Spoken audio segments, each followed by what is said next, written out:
왕이신 나의 하나님이여, 내가 주를 높이고 영원히 주의 이름을 송축하리이다. 내가 날마다 주를 송축하며 영원히 주의 이름을 송축하리이다.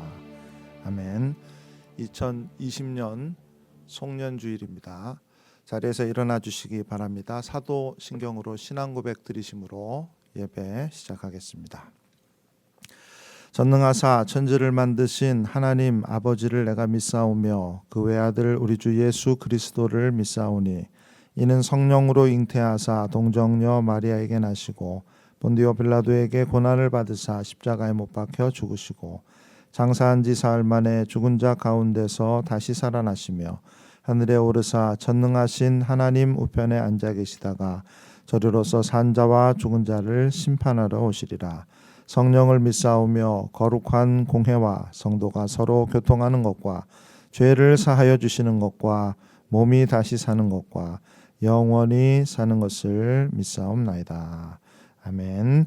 자리에 앉아 주시기 바랍니다. 신주원 집사님, 우리를 대표해서 또 대신해서 예배 위에 기도해 주시겠습니다.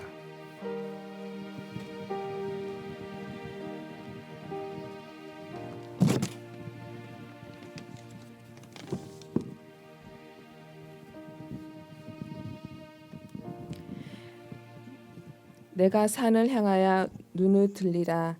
나의 도움이 어디서 올꼬? 나의 도움이 천지를 지으신 여호와께서로다. 천지를 지으시고 우리를 자녀 삼으신 하나님을 이 시간 찬양 드립니다.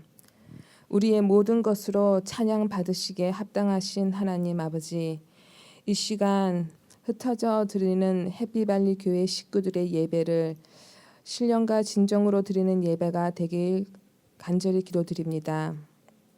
하나님 아버지, 우리가 생각으로, 마음으로 또 입술로 지은 죄를 주님께서 아시오니 하나님 저희를 불쌍히 여겨주시고 용서하여 주시옵소서.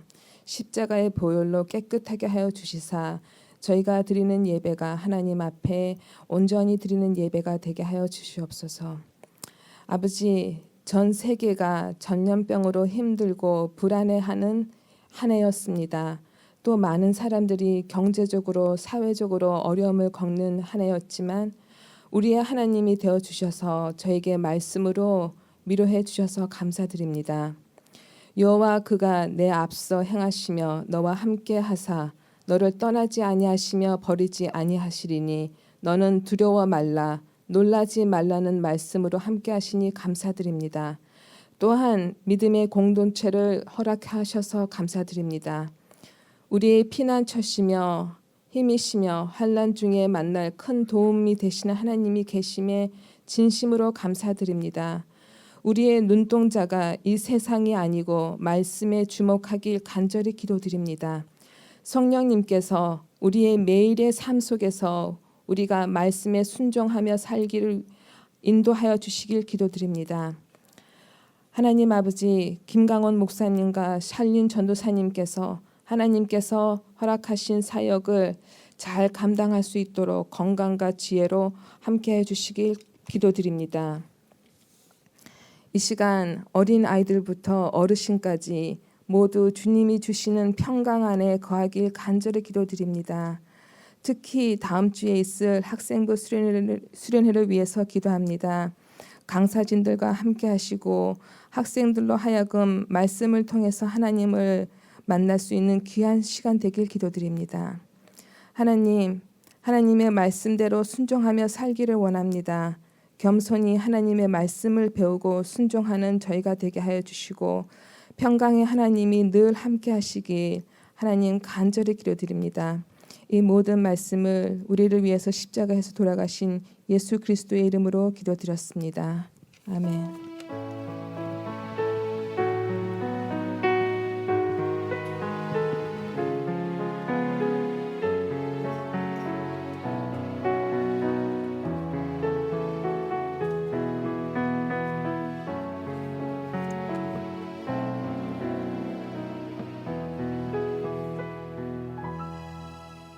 아멘. 감사합니다. 봉헌하시겠습니다.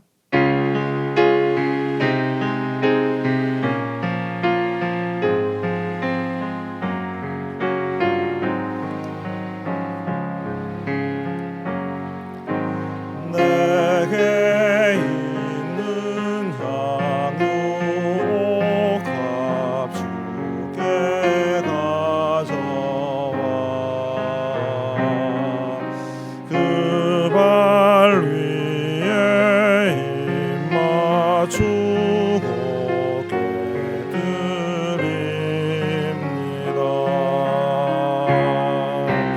나를 위해 험한 산길 오르신 예수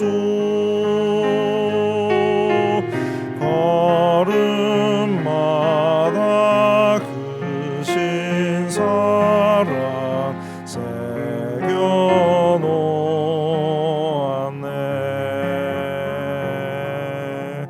아멘. 하나님 감사합니다. 지난 한 주간 우리와 함께 해주시고 또 올해 마지막 달 12월 한 달을 또 우리와 동행하여 주셨으며 한 해 동안 여러 가지 어렵고 힘든 일이 많았지만 우리를 넘어지지 않도록 굳게 붙들어 주시고 여기까지 오게 인도하여 주셨음에 감사드립니다.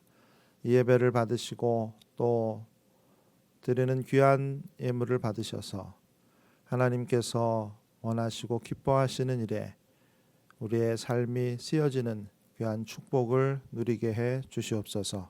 힘들고 어려운 가운데 지치고 상한 마음에 위로를 부어주시고 우리의 빈 마음과 곳간에 하나님의 놀라우신 은혜와 축복으로 다시 채워주셔서 늘 하나님을 바라보고 의지하며 승리하며 살아가는 우리 모두 되게 도와주시옵소서.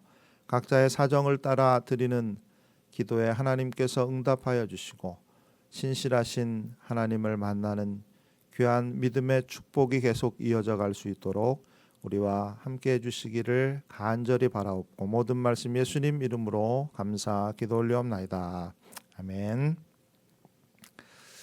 감사합니다. 자리에 앉아주시기 바랍니다. 예배로 모여서 오늘도 드려지는 이 모든 예배들 하나님 기뻐 받으시기를 원합니다. 송년주의를 맞습니다. 어렵고 힘들었던 한 해를 떠나보내고 또 희망의 마음으로 새해를 바라보며 귀한 새 출발이 있는 그런 예배가 되기를 원합니다.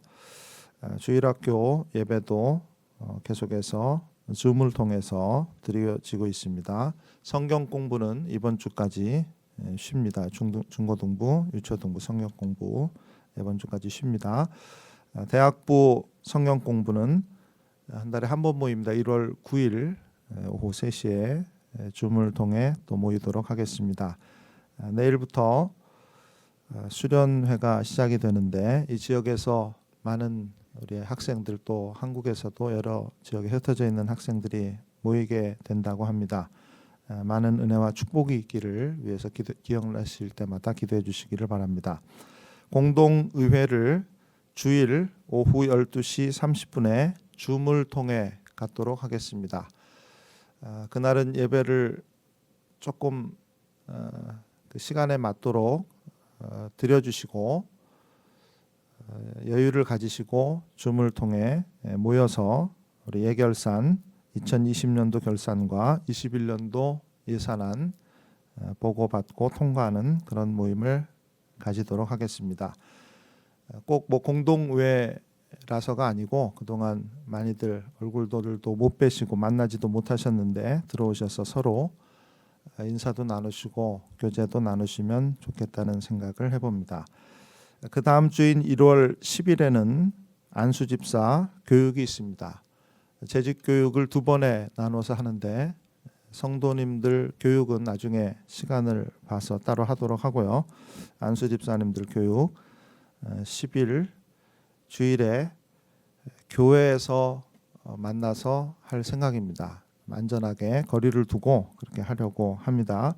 시간은 6시로 예정이 되어 있는데 아마 조금 더 미뤄질 수도 있을 것 같습니다. 확정되면 다시 알려드리도록 하겠습니다.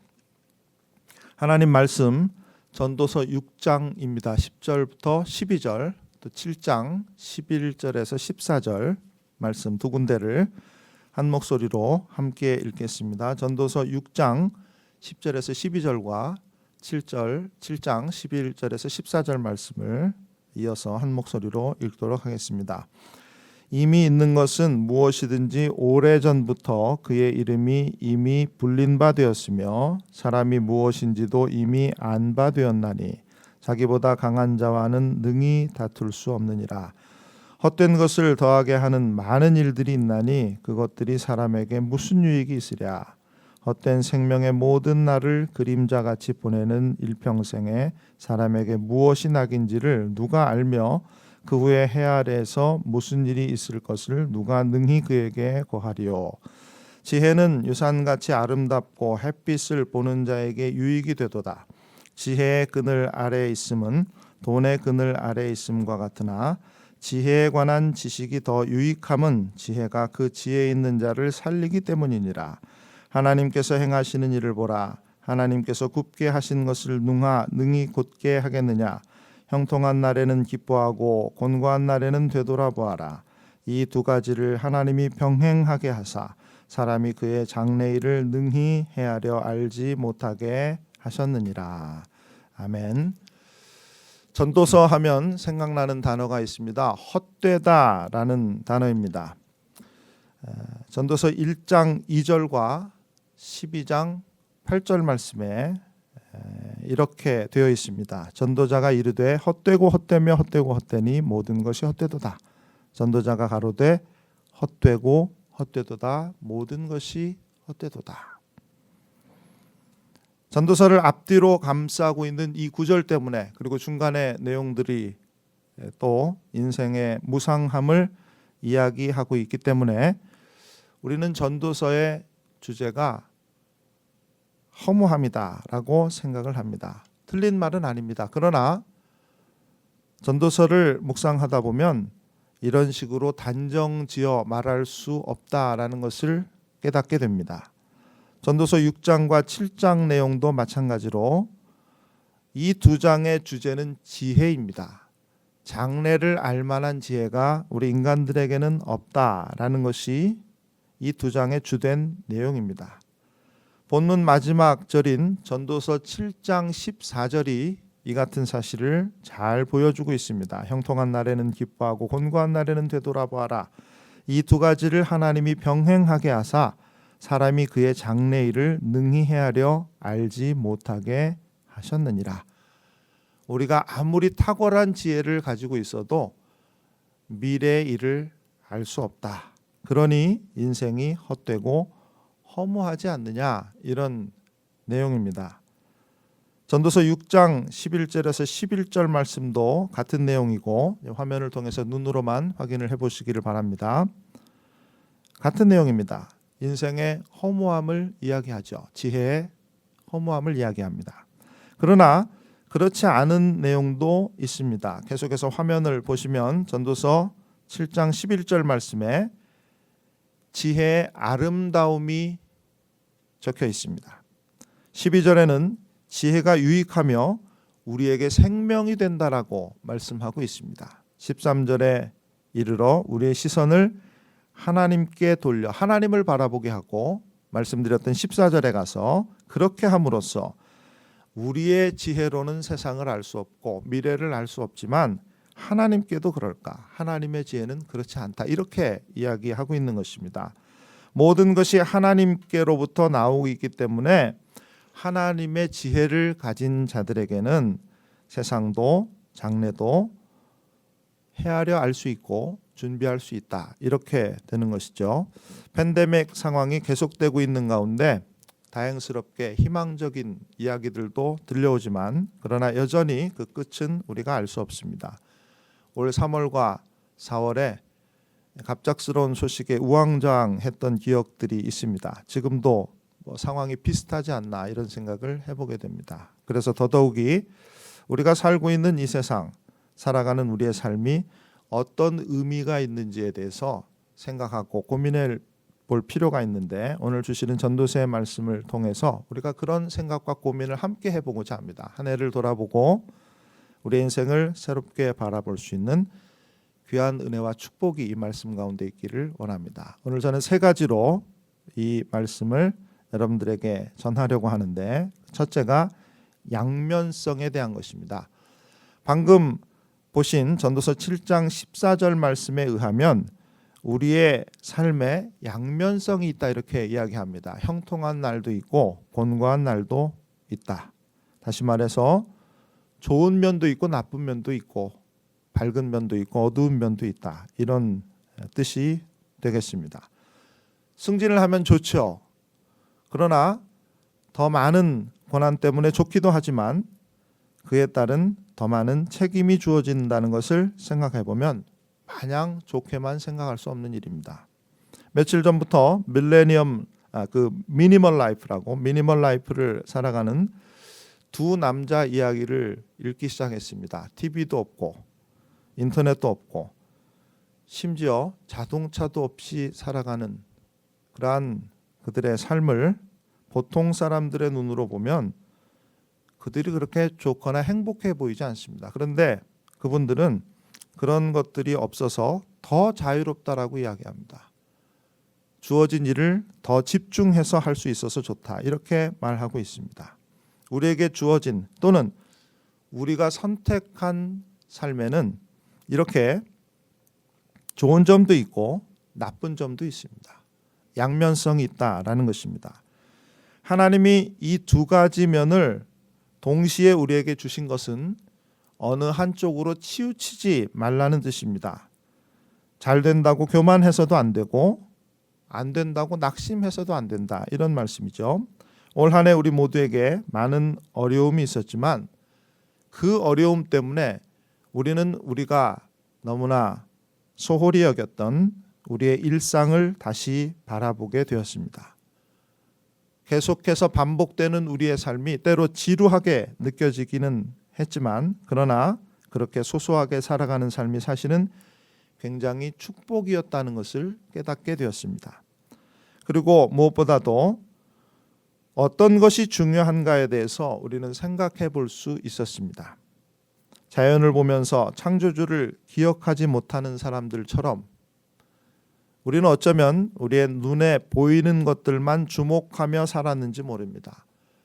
그러나 잠시 멈추어 선 것 같은 세상과 교회와 예배를 통해서 보다 본질적인 것이 무엇인가를 그나마 고민이라도 해볼 수 있었습니다. 하나님이 아니시면 신앙을 가질 수도 없고 건물과 예배의 형식 안에서 하나님이 영광을 받으신다라고 생각했다면 이 팬데믹을 통해서 우리는 우리가 살아가는 삶이 하나님이 함께 하신 곳이고 그곳이 하나님의 영광이 드러나는 장소였다라는 것을 새롭게 깨닫게 되었습니다. 곤고한 날이 많았지만 좋은 날도 있었고 어려움 속에서도 이렇게 깨달음을 주셨습니다. 양면성이 있었던 것입니다. 따라서 이 두 가지를 균형 있게 바라보는 것이 필요합니다. 이 말은 다른 말로 하면 어느 한쪽에 치우쳐 극단적이지 말아야 된다라는 뜻이 될 것입니다. 그래서 두 번째, 극단성에 대해서 한번 생각을 해보려고 합니다. 우리의 삶에 좋은 것과 나쁜 것이 공존하고 있음에도 불구하고 실제로 이 두 요소가 균형을 이루지 못할 때가 많습니다. 그 이유는 우리 안에 안팎에 있는 죄 때문이죠. 죄 때문에 우리는 교만하게 됩니다. 잘 되면 내가 잘해서 잘 되는 줄 압니다. 반대로 안 될 때는 낙심하게 되죠. 삶이 불안해지고 두려움에 사로잡히며 때로는 절망하게 됩니다. 그렇게 스스로를 고립시켜 결과적으로 사람들 간의 관계도 그렇지만 하나님과의 관계가 멀어지게 되는 것입니다. 본문과 비슷한 말씀이 야고보서에 나옵니다. 너희 중에 고난당하는 자가 있느냐 그는 기도할 것이요 즐거워하는 자가 있느냐 그는 찬송할지니라. 즐거울 때, 오늘 본문의 말로 말하면 형통할 때 찬송하라 라고 말씀하고 있습니다. 누구에게 하라는 것입니까? 하나님께 하라는 것이죠. 고난당할 때, 오늘 본문의 말로 곤고한 날에 기도하라라고 야고보는 이야기하고 있습니다. 누구에게 기도하라는 것입니까? 하나님께 하라는 것입니다. 그러므로 이 말은 우리의 삶의 형통함과 곤고함이라는 양면성을 하나님이 우리에게 주시는데 어느 한쪽으로 치우치지 말고 극단성을 가지지 말고 그 모든 것이 하나님께로부터 왔다라는 것을 인정하라. 그리고 하나님을 바라보아라. 이런 뜻이 되는 것입니다. 형통함이든 공고함이든 주신 분이 하나님이시고 그 두 가지 안에서 하나님은 우리로 하여금 하나님을 바라보고 주목하기를 원하시는 것이죠. 그런데 죄 때문에 이게 잘 안 된다는 것입니다. 하나님을 찾지 않게 되고 하나님 없이 현실에 사로잡히고 치우쳐 극단적이 되어 버린다라는 것입니다.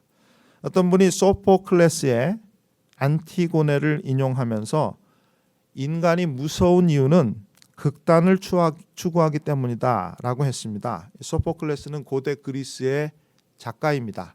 안티고네는 그가 쓴 비극입니다. 인간이 무섭다고 한 그분은 아마도 화면에 나오고 있는 이 구절을 떠올렸던 것 같습니다. 무시무시한 것이 많다 해도 인간보다 더 무서운 것은 없다네. 그는 사나운 겨울바람 속에서도 잿빛 바다를 건너며 내리 덮치는 파도 아래로 길을 간다네. 거친 파도를 헤쳐나가는 모습을 불굴의 용기라고 볼 수도 있지만 좋은 면이죠.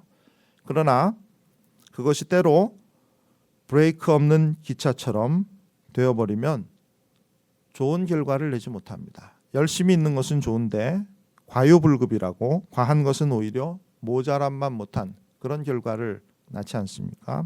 그런 의미라고 생각이 됩니다. 관계적인 면에 있어서도 인간은 극단적입니다. 좋을 때는 그렇게 좋다가도 어긋나면 한순간에 돌아서 버립니다. 사랑한 만큼 상처받고 이웃이나 친구가 한순간 원수가 되기도 하며 한때 어깨를 맞대고 동업했던 사람들이 법정에서 맞은편에 앉아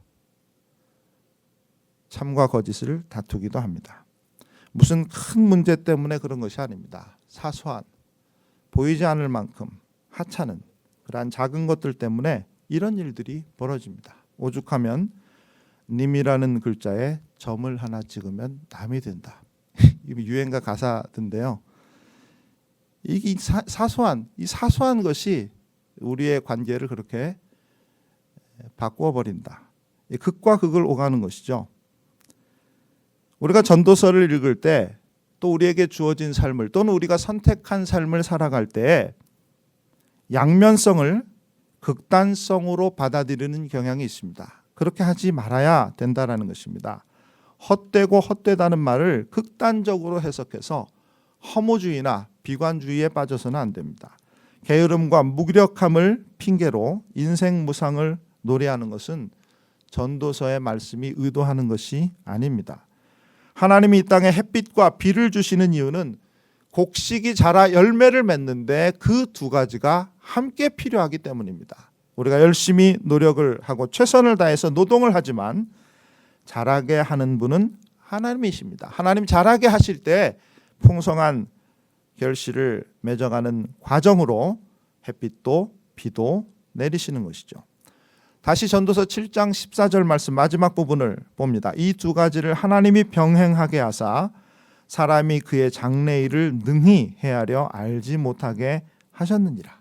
상황이 어떻든 우리가 최선을 다하되 현실에 치우치지 않고 우리의 현실과 상관없이 하나님을 바라보고 믿음으로 붙들고 나아간다면 하나님이 원하시는 삶의 열매들을 맺고 살아갈 수 있다라고 믿습니다. 2020년을 잃어버린 해라고 하는 말들이 있습니다. 어떤 분에게는 올해가 잊고 싶은 해가 될지도 모르겠습니다. 그러나 저는 그렇게 생각하지 않습니다. 올해는 우리가 하나님만 의지할 수밖에 없다는 사실을 적어도 깨닫게 했던 해였습니다. 따라서 미래의 어느 날 여전히 우리가 이 사실을 깨닫지 못하더라도 다시 돌이켜 올해를 생각해 볼 때 지금 깨닫지 못했던 그러한 것들을 하나님이 우리에게 깨닫게 하실 줄 믿습니다. 지난 22일 게빈 뉴섬 캘리포니아 주지사가 부통령 당선으로 공석이 된 카말라 해리스 연방 상원 의원 자리에 알렉스 파디아를 지명했습니다. 이 사실을 알리는 영상 통화에서 바디아가 말을 잇지 못하고 울먹이다가 갑자기 자기 부모에 대한 이야기를 했습니다.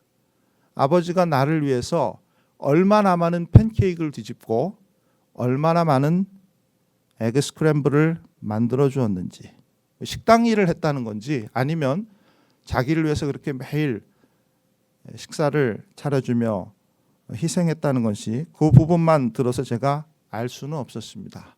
그런데 그 뒤에 이런 말을 또 했습니다. 어머니는 오랫동안 같은 일을 하셨는데 다른 사람들 집에 가서 청소하는 일이었다. 그 부모님이 이민자로 와서 굉장히 고생했다라는 이야기죠. 그는 멕시코 이민자의 2세로 태어났습니다. 그래서 캘리포니아 최초의 라틴계 상원 연방 상원 의원이 되게 된 것입니다. 그 후보 지명을 받는 자리에 그가 왜 자신의 부모 이야기를 했는지 모르겠지만 한 가지 분명한 것은 그 부모의 선택 그리고 그들의 희생이 헛되지 않았다는 것입니다. 날마다 팬케이크를 뒤집고 수도 없는 계란을 깨뜨려야 했던 어떻게 보면 지극히 평범한 그 아버지의 일상이 남의 집 구석구석을 쓸고 닦으며 생계를 이어가야 했던 그 어머니의 모습, 그 가난한 삶이 그 당시에는 아무것도 아닌 것처럼 보였을지 모르지만 그 안에 미래의 캘리포니아 최초 라틴계 연방 상원 의원이 있었던 것입니다. 어떤 것을 좋다 나쁘다라고 단정해서 판단하는 것은 굉장히 위험한 일입니다. 어떤 일의 한 단면이나 순간만 보고 성공과 실패를 논하는 것은 어리석은 일입니다. 그래서 바디아의 과거도 지금의 성공도 이렇다 저렇다라고 우리가 판단할 수 없습니다. 그러나 적어도 12월 22일 이 일을 기준으로 그의 과거를 돌아볼 때 지난날 그의 부모가 했던 그 모든 일들이 결코 헛되지 않았다라고 우리는 말할 수 있을 것입니다. 전도서 몇 구절을 어설프게 인용하며 허무주의나 비관주의에 빠지지 마시고 인생 무상을 노래하는데 사용하지 마시고 어느 한 극단이 아니라 우리의 삶을 돌아보며 삶의 주관자 되신 이 땅과 역사의 주인 되신 변함없으신 하나님을 바라보고 의지하며 신뢰하며 사실 수 있기를 바랍니다. 우리의 하루가 결코 헛되지 않음을, 우리가 비록 남들이 알아주지 않는 주목받을 만한 일은 아니지만 우리에게 주어진 그 일을 행할 때 그 하루를 통해서 그 일을 통해서 맺어지는 귀한 열매들이 있다는 것을 기억하실 수 있기를 바랍니다. 생각하고 계획했던 무수한 말들이 미뤄졌습니다. 중단되었습니다. 취소되었습니다.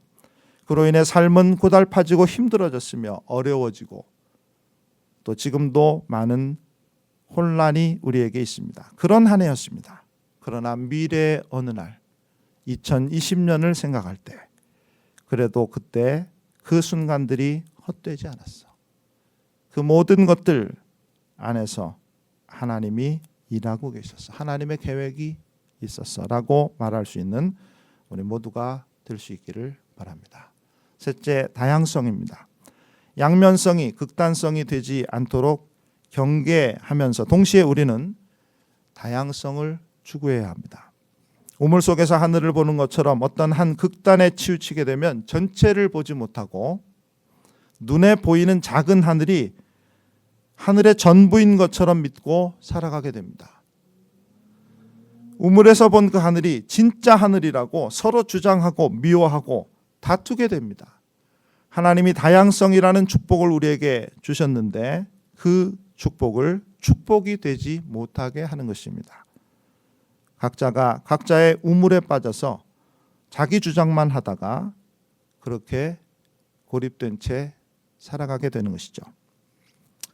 얼마 전에 포스트 트루스라는 단어를 보게 되었습니다.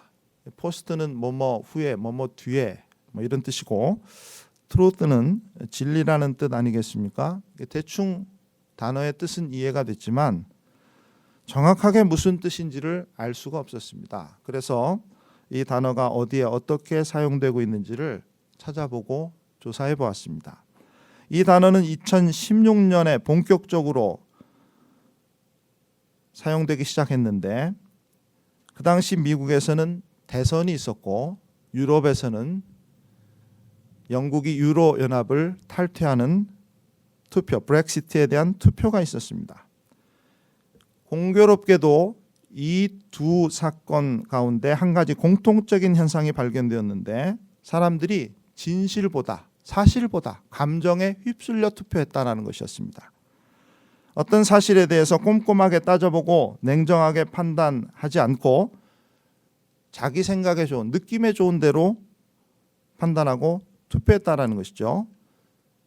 오늘날 가짜 뉴스가 많은데 같은 맥락이라고 생각합니다. 포스트 트루스입니다. 탈진리의 흐름 속에서 사람들은 더 이상 사실을 따지지 않습니다. 내 기분에 맞고 감정에 맞으면 그것이 사실이고 진리이고 그것이 참되다고 믿게 되는 것입니다.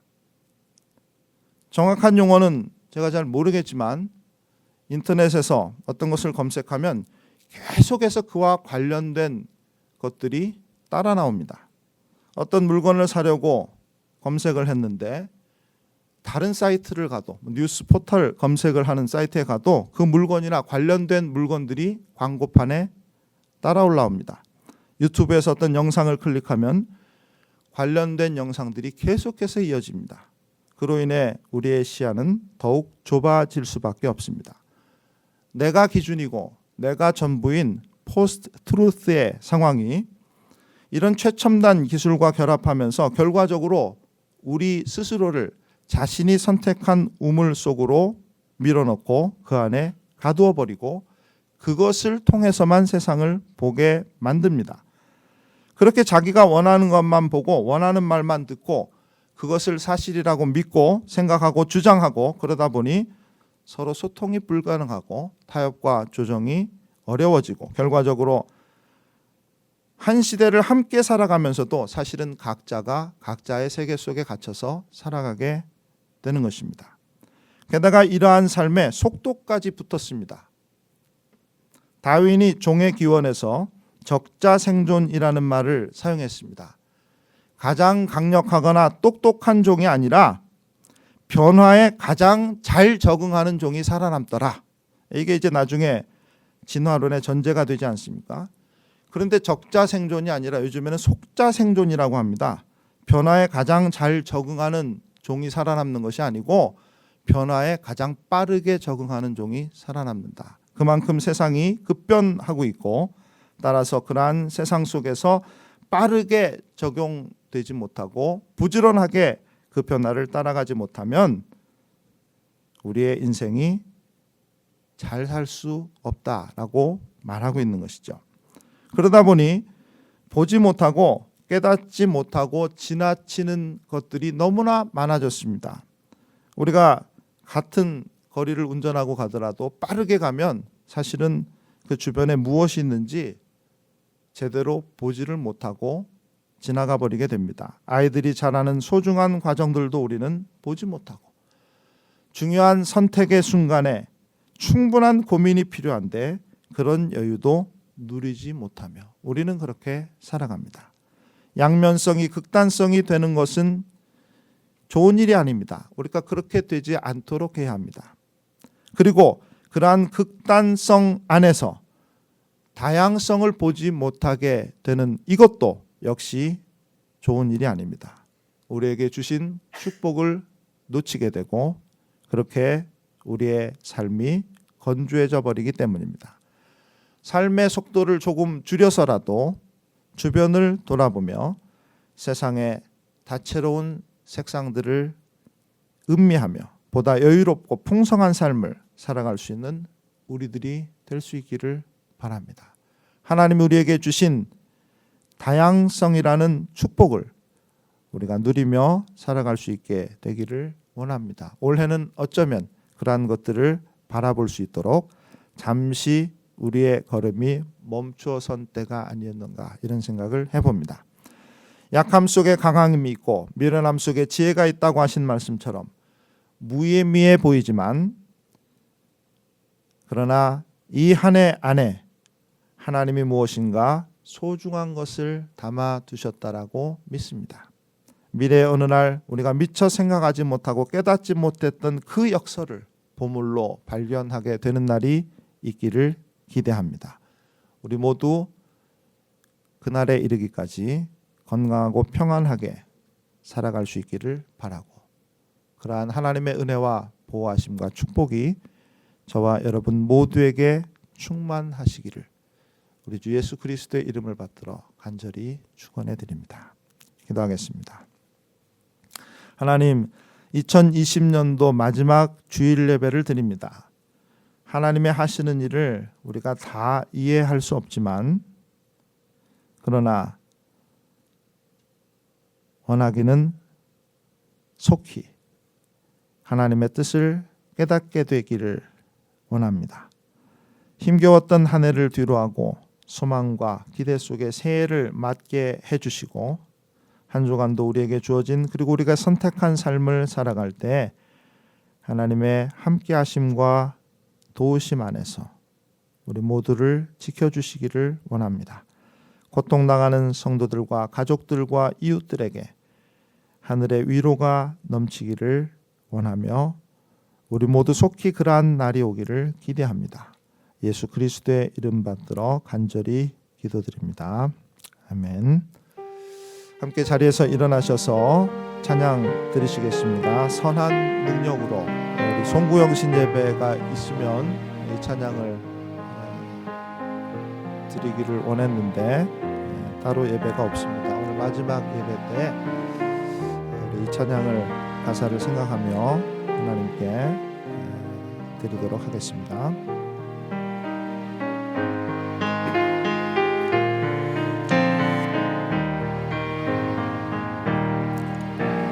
선한 힘에 고요히 감사하여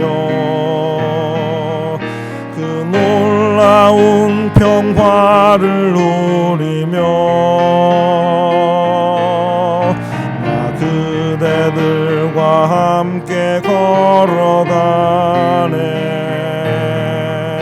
나 그대들과 한 해를 여네. 지나간 허물 어둠의 날들이 무겁게 내 영혼 짓눌러도 오 주여 우릴 외면치 마시고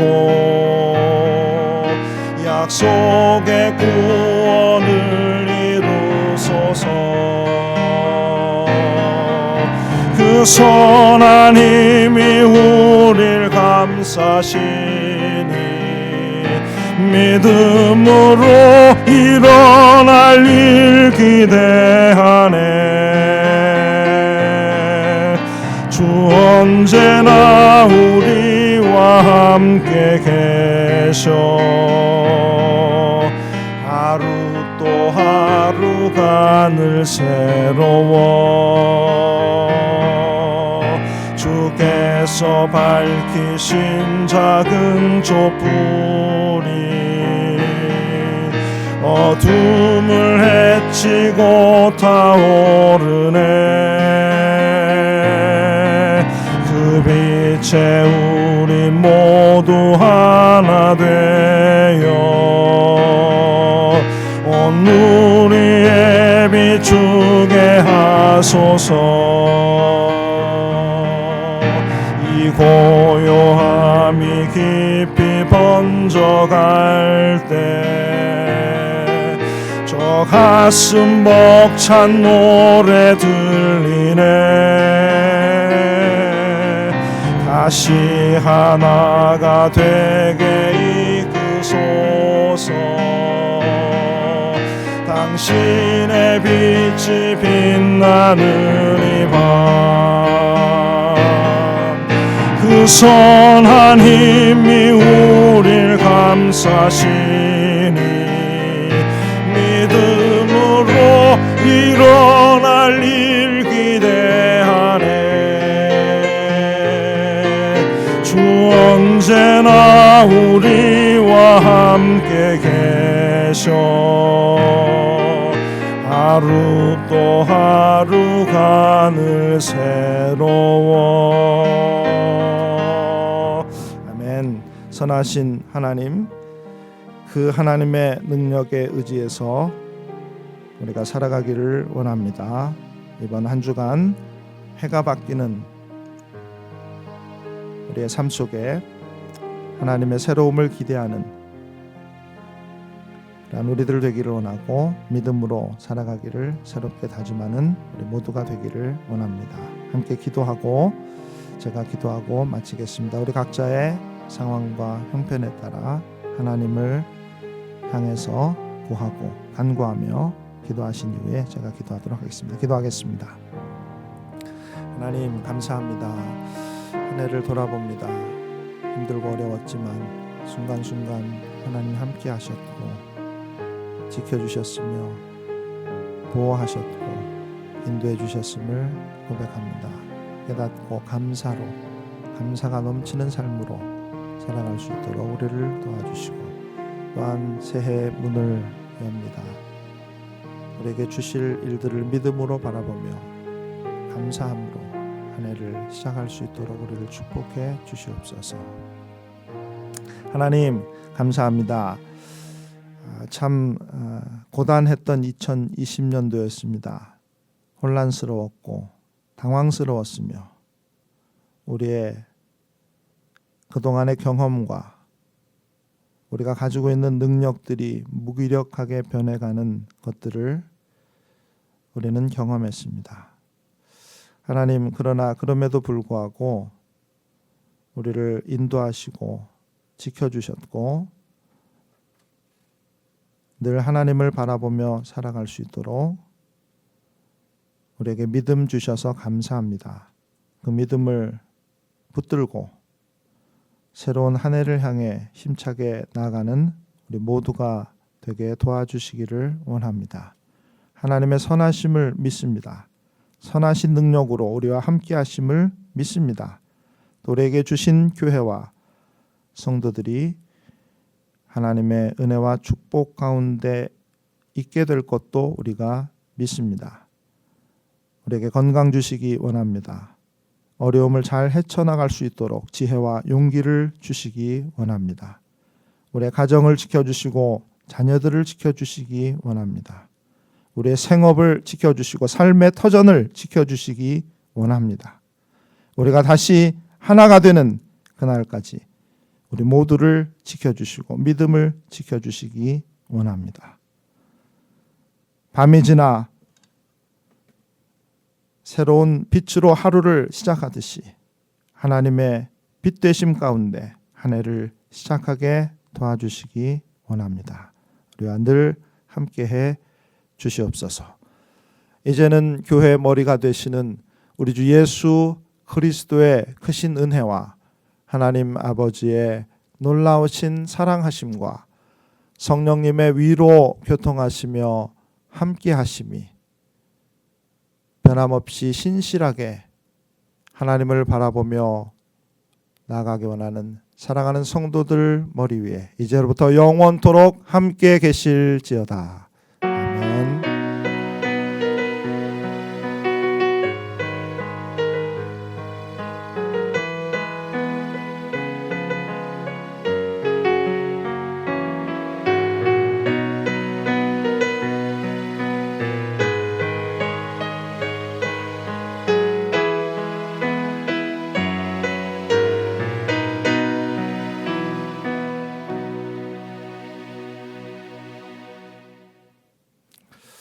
아멘. 감사합니다. 수고하셨습니다.